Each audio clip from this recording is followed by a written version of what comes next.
గ్రామంలో జెండా ఆవిష్కరణ చేపట్టడం చాలా శుభ పరిణామం. ఎంఆర్పిఎస్ యొక్క లక్ష్యాలు మన అణగారిన వర్గమైనటువంటి మన మాదిగ కులం అన్ని రాజకీయంగా సామాజికంగా అన్ని రంగాల్లో ముందుకు రావాలని చెప్పేసి మన ఎంఆర్పిఎస్ యొక్క ముఖ్య లక్ష్యం. ఎంఆర్పిఎస్ ముఖ్య లక్ష్యాలు ఎస్సీ వర్గీకరణ సాధించడం. ఎస్సీ వర్గీకరణ ఎన్నో ఏళ్ళుగా సుదీర్ఘ పోరాటం తర్వాత ఈరోజు మన రాజకీయాలు మాట్లాడకూడదు కానీ నారా చంద్రబాబు నాయుడు గారి ప్రభుత్వంలో ఈనాటికి నెరవేరింది. ఇది వ్యతిరేకించినటువంటి విషయం.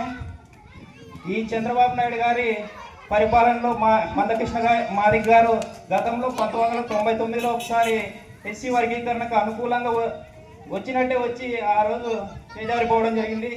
మరలా ఈరోజు తెలుగుదేశం పార్టీ అధికారం చేపట్టిన తర్వాత ఎస్సీ వర్గీకరణ సాధించడం, మరి ఎస్సీ వర్గీకరణ యొక్క ప్రతిఫలాలు అనేది మన భావితరాల కోసం ఎంతో ఉపయోగపడతాయి.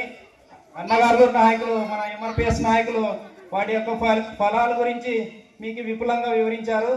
కాబట్టి మనం వాటి దృష్టిలో పెట్టుకొని మన పిల్లల్ని చదివించుకొని ముందుకు సాగాలని మన జాతి ముందుకు రావాలని కోరుకుంటూ ఈ అవకాశం ఇచ్చిన పెద్దలందరికీ నమస్కారాలు తెలుపుకుంటూ మీకు విరమిస్తున్నాను.